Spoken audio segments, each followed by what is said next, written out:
Assieds-toi. Désolée, je suis en retard. Oui. Vous avez apporté du fromage? Non. Bien, on s'en passera. Cassandra était en train de nous exposer sa théorie. Disons que c'est une idée que je lance plus qu'une théorie.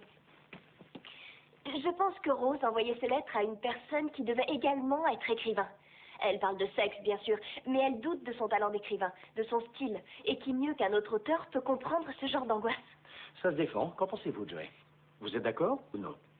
Je suis tout à fait d'accord. Vous voulez peut-être nous faire partager votre avis sur la question? Eh bien, je crois que Rose Lazare avait pour confidente un autre écrivain qui s'appelait Rose Lazare. Pas bête. Ces lettres, elle se les écrivait à elle-même. Elle y couchait ses pensées, elle tenait un journal, un cahier secret où elle parle de littérature, du vertige de la feuille blanche. Il n'y a pas d'enveloppe, le ton n'est pas frivole comme dans ses autres écrits. Ceux que vous trouviez inintéressants. Tout à fait. Ces lettres sont un reflet de son époque. Elle y décrit la vie de tous les jours, elle parle des événements marquants de son siècle. Progrès sociaux, politique, art, littérature. Dans ces lettres, elle nous parle d'abord d'elle-même. Elle se libère de ses angoisses, elle nous confie ses craintes. Et qui mieux qu'elle-même peut partager et comprendre ce qu'elle vit? Est-ce que ma théorie est idiote? Non, Joey Potter. Le silence religieux qui règne dans cette pièce est dû au fait que 5 personnes se disent simultanément « Pourquoi n'y ai-je pas pensé ?»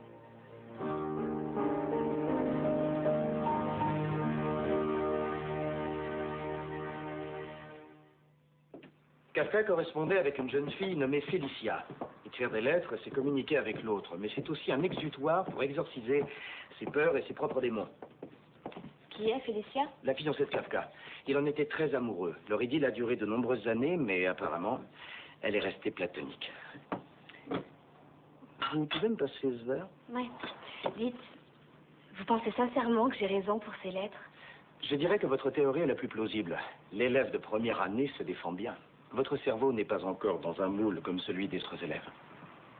Seriez-vous en train de me dire que je suis immature et indisciplinée? Continuez d'avoir l'esprit ouvert. La plupart des étudiants fonctionnent de façon méthodique. Waouh! Je pensais pas que vous étiez aussi cynique. Je suis réaliste. Voyez-vous, bon nombre d'étudiants sont anxieux quand ils entrent à l'université. En comparaison des anciens élèves, ils se sentent ignares, alors ils étudient comme des forcenés et accumulent les connaissances, au lieu d'approfondir et d'analyser un thème. Ils ne prennent pas le temps de réfléchir, ils ne réalisent pas que le doute est salutaire, stimulant et fait partie de l'expérience. Si vous reconnaissez que vous avez certaines lacunes, vous irez de l'avant, vous apprendrez à réfléchir et le monde sera à vous. Apprenez à votre rythme et gardez l'esprit critique. Je n'étais pas très sûre de moi ces derniers temps. Non. Non,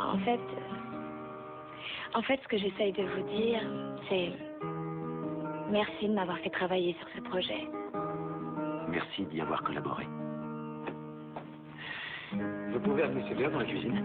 Je peux vous poser une question stupide? Ah, la dernière alors. C'est qui ce fameux Fischer dont parlait Cassandra? Un philosophe allemand de l'école hegelienne à qui l'on doit une remarquable histoire de la philosophie moderne.